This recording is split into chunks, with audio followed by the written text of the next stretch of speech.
Hi, I'm Charles Robinson, and this presentation is over turfgrass traffic and wear stress response and management. Here's kind of an overview of this presentation. Traffic and wear is caused by players, machinery, or animals. Warm season turf grasses have a higher wear tolerance than cold season grasses. Heavy traffic influences compaction management strategies that increase wear tolerance. And compaction management strategies. And these are just kind of the topics that I'm going to touch up on later in the presentation.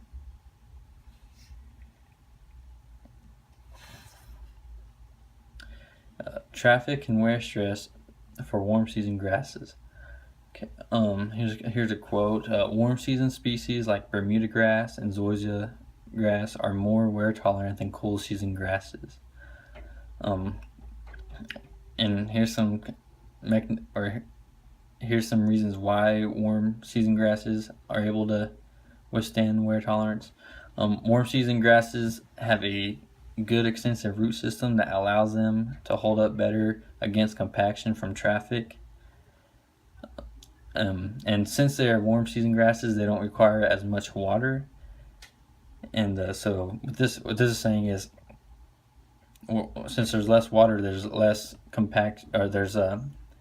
less compaction going on, because the wetter the soil is, the more able that the soil is going to be compacted. Their ability to recover is much faster.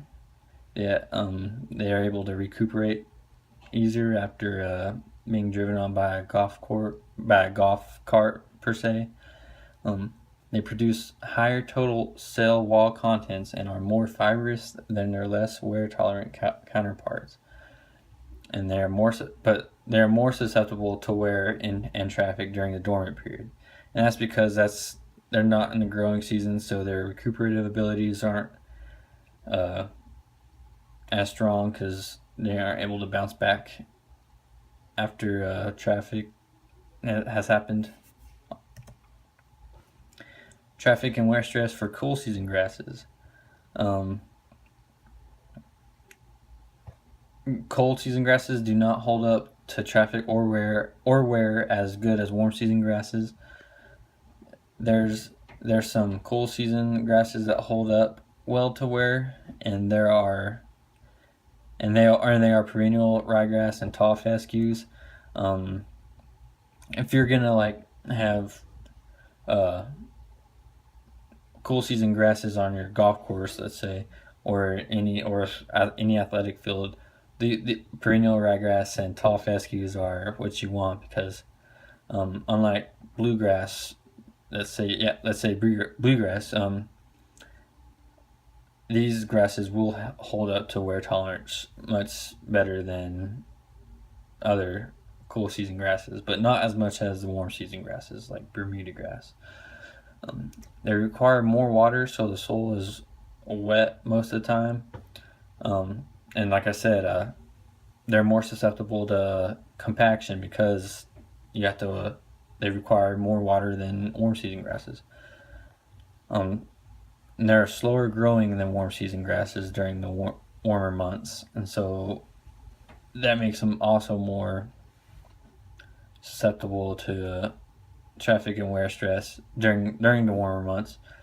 But during the cooler months, they have better recuperative abilities than the warm season grasses, because they are in dormancy, as I was talking about. Things that increase wear tolerance. Maturity of the grass plant. Like if you just seeded an area, you want to block that off to prevent any traffic from going on it, because the younger the plant, the more susceptible it is to traffic and wear stress. Older plants, they have better abilities at recuperating than younger plants. In mowing height, increase in wear tolerance with mowing height. Higher mowing heights produce greater verdure. with nitrogen nutrition, too much will create less wear tolerance. So you want to have the optimum amount of nitrogen nutrition in your turfgrass, because too much or too little will create less wear tolerance. With proper thatch accumulation, it cushions the crown.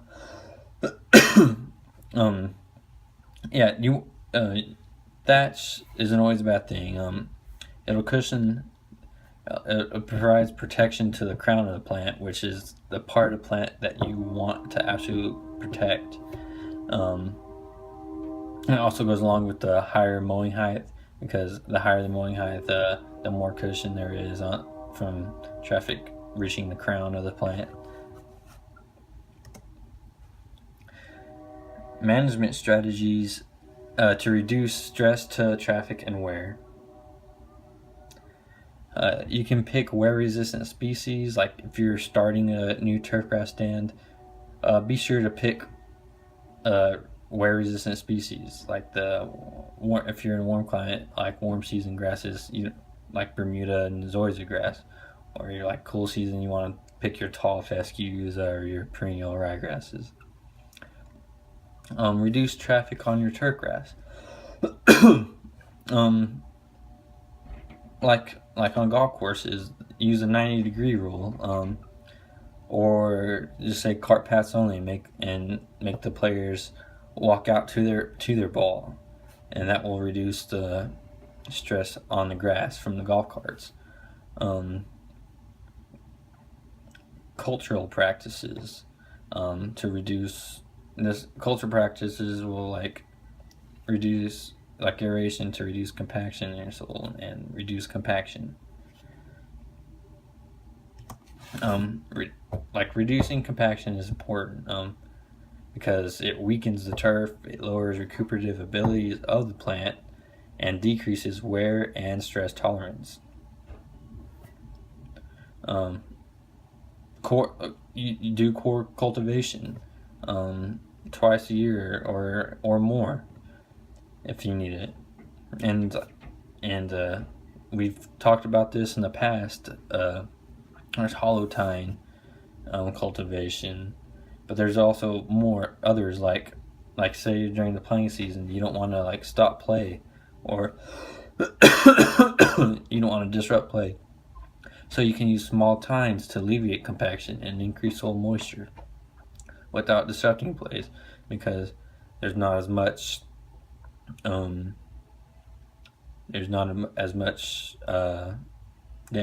to the turfgrass stand with small tines. Sorry. Here's some quiz questions for you. What two things cause traffic and wear? Which have a higher wear tolerance, cool season or warm season grasses? What are two reasons why warm season grasses have a higher wear and traffic tolerance? How come cool season grasses are more susceptible to traffic and wear stress? What's one thing that increases wear tolerance in turf grasses? Here's my references. And that's it. Thank you.